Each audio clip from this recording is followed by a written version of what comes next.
নমস্কার দর্শক বন্ধুরা, এক্সট্রা টাইম বাংলায় আপনাদের সকলকে স্বাগত। আমি রৌনক, আমার সঙ্গে সাইফদা। এবং যেমনটা জানেন, মরশুম শেষ আর মরশুম শুরুর মাঝখানে আমরা দল বদলের কথা বলি। তবে আজকের এই ভিডিওটা ঠিক দল বদল না, মানে খেলোয়াড়দের বদল না, কার্যত কর্তা বদলের একটা রব উঠেছে।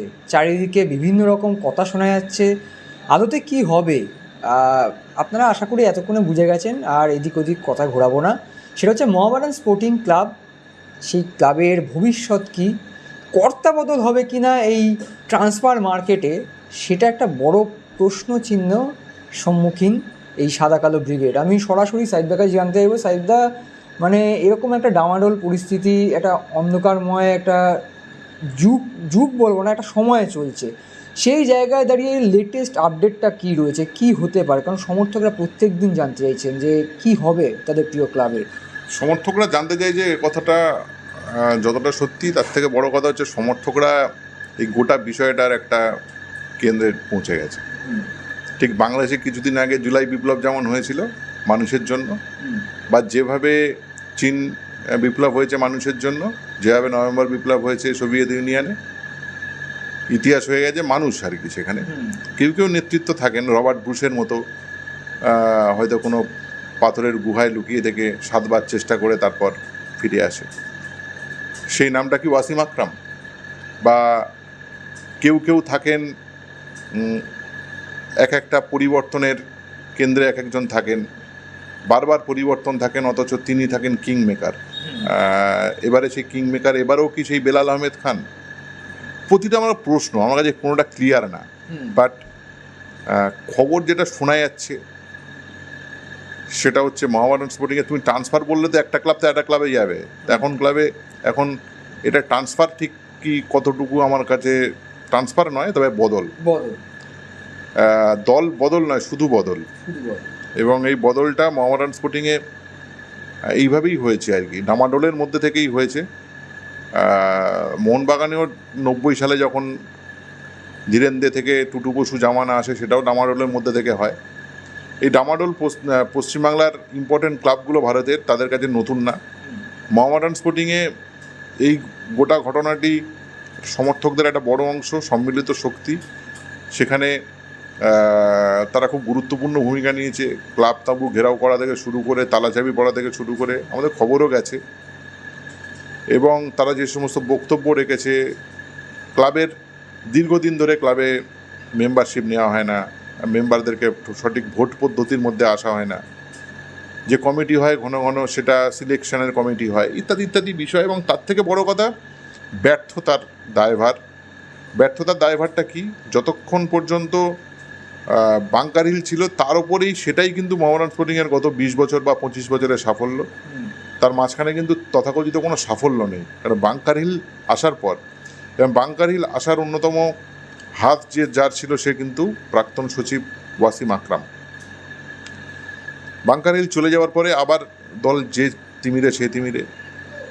এদের বক্তব্য হচ্ছে সেটা হচ্ছে কর্মকর্তারা ইনভেস্টার আনতে ব্যর্থ, যে সরকার থাকুক তার কাছে বোঝাতে ব্যর্থ মোহামেডান স্পোর্টিংয়ের গরিমা, তার অর্থ বল কেন প্রয়োজন, ইনভেস্টার আনতে ব্যর্থ।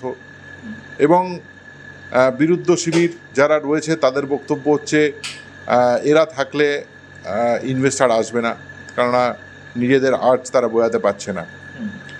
আমার নিজস্ব কোনো বক্তব্য নেই। যে সমস্ত বিষয়গুলো এর মধ্যে রয়েছে, তাহলে মোহামেডান স্পোর্টিংয়ের প্রেসিডেন্টকে আর সচিব এখনও ঠিক হয়নি, সভাপতিও ঠিক হয়নি।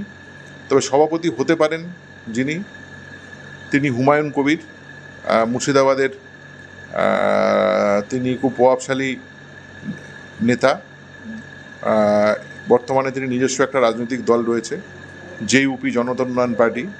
খুব মিডিয়াতে সামনে আসেন। বাবরি মসজিদ, তার মাটিতে এলাকায় বাবরি নামে একটি মসজিদ তিনি করতে চেয়েছিলেন, তারপরে সবার সামনে নজরে আসেন। এবং মোহামেডান স্পোর্টিংয়ের যে আর্থিক দায়ভারগুলো রয়েছে, তিনি শোনা যাচ্ছে যে সেইগুলোর আর্থিক দায়ভারগুলো নেওয়ার জন্য তার মানসিকভাবে, এবং তিনি বলেছেন যে এটা সম্ভব, আমি করে দেবো, এবং মৌখিক বিশ্বাস। এবং গত সপ্তাহে মোহামেডান স্পোর্টিং কর্মকর্তারা তারা চেয়েছিলেন যে নওশাদ সিদ্দিকী, হুমায়ুন কবির তারা ক্লাবে আসুন, দায়িত্ব নিন, বা ইনভেস্টার নিয়ে আসার জন্য যা যা কাজ ইত্যাদি। কিন্তু একটা ক্রমাগত প্রেশার আছে শুরু করে ইনভেস্টার আমরা এনে দেবো, কিন্তু তুমি বসে বসে ক্লাব চালাবে, এটা তো হয় না। এই জায়গা থেকে এই প্রশ্নটা আসে। তাহলে সভাপতি হিসেবে যদি নিয়ে আসা যায় হুমায়ুন কবিরকে, এবং সভাপতি হিসেবে আসলে তাহলে আমিরুদ্দিন ববি বা মোহাম্মদ কামারুদ্দিন বা রাজু, ইশতিয়াক রাজু, তাদের কি ভূমিকা হবে? একটু উর্দু কাগজে, আমি উর্দু করতে পারি না, একটু উর্দু কাগজে কোনো লেখা একটা এসছে গতদিন, সেখানে ইশতিয়াক রাজু তিনি প্রকাশ্যে বলছেন যে তার সঙ্গে তিনি গত 1.5 বছর ধরে, আমি চ্যাট জিপিটিতে পড়লাম, গত 1.5 বছর দায়ে কোনো কাজ করতে দেওয়া হয়নি, তার দম বন্ধ হয়ে আসছে এবং করতে দেয়নি কামারুদ্দিন আর ববিদা। তো এই বিষয়ে তিনি তাদের মধ্যে প্রকাশ্যে কাদা ছোড়াছুড়ি ইত্যাদি ইত্যাদি খুব সামনে চলে এসেছে। এই জায়গা থেকে নতুন সভাপতি যিনি হবেন, তার যার নাম ভেসে উঠছে সম্ভবত হুমায়ুন কবির, তিনি আজকে প্রেস মিট করার কথা ছিল, হতে পারে এটা কাল অথবা আগামী দিন কোনো, তিনি ঘোষণা করবেন নতুন সেক্রেটারিকে। আচ্ছা। এবং সেই সেক্রেটারি যিনি হতে পারেন তার নাম কিন্তু ওয়াসিম আকরাম। এটা জ্ঞাতার্থে এটুকুই জানালাম, এর বেশি জানানোর পরিস্থিতি হলে অবশ্যই জানাবো। অবশ্যই। এবং তাও একবার জিজ্ঞাসা, মানে যারা রয়েছেন তাদের বিষয়টা কী থাকবে, যারা এই মুহূর্তে রয়েছেন? ওয়াসিম আকরামদের পক্ষ থেকে যেটা প্রস্তাব দেওয়া হয়েছে, যে বলা হয়েছে যে কামারুদ্দিনদের পুরো সরে না গেলে তারা কাজ করবে না, তারা আসবেন না। এই একটা প্রশ্নচিহ্ন কামারদা সম্পর্কে রয়েছে। আর সম্ভবত কিছু একটা অ্যামালগামেট করে একটা করে হয়তো আমিরুদ্দিন ববি চেয়ারম্যান হতে পারেন গোটা সিস্টেমটার। এখন এই প্রক্রিয়ার মধ্যে কে কোথায় কি কি করছে, এই যা রাজনৈতিক ঘুরপ্যাচ, এটা জুলিয়াস সিজারও হেরে যেতে পারে, মানে এই রাজনীতি বুঝতে গেলে। এখানে রাজনীতি থেকে কূটনীতি অনেক বেশি পরিমাণে চলছে, সুতরাং এটা পরিষ্কার করে বোঝানো সম্ভব নয়। যা হবে তারপরে বসে একটা বিশ্লেষণ করা যাবে যে কে কাকে পেছন থেকে মারলো ছুরি। কাটাপ্পা কে হবে এখনই বোঝা যাচ্ছে না, কিন্তু পালাবদল যে হতে পারে সে বিষয়টা অনেকটাই পরিষ্কার।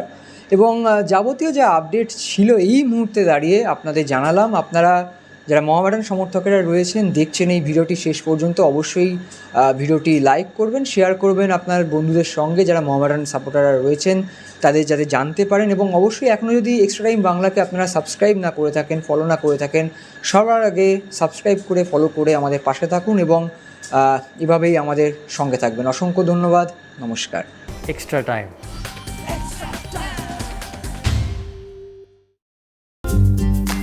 লেটেস্ট নিউজ আর এক্সক্লুসিভ ভিডিওর সঙ্গে আপডেট থাকতে এখনই সাবস্ক্রাইব করুন আমাদের ইউটিউব চ্যানেল। বেল আইকনে ক্লিক করতে ভুলবেন না যেন।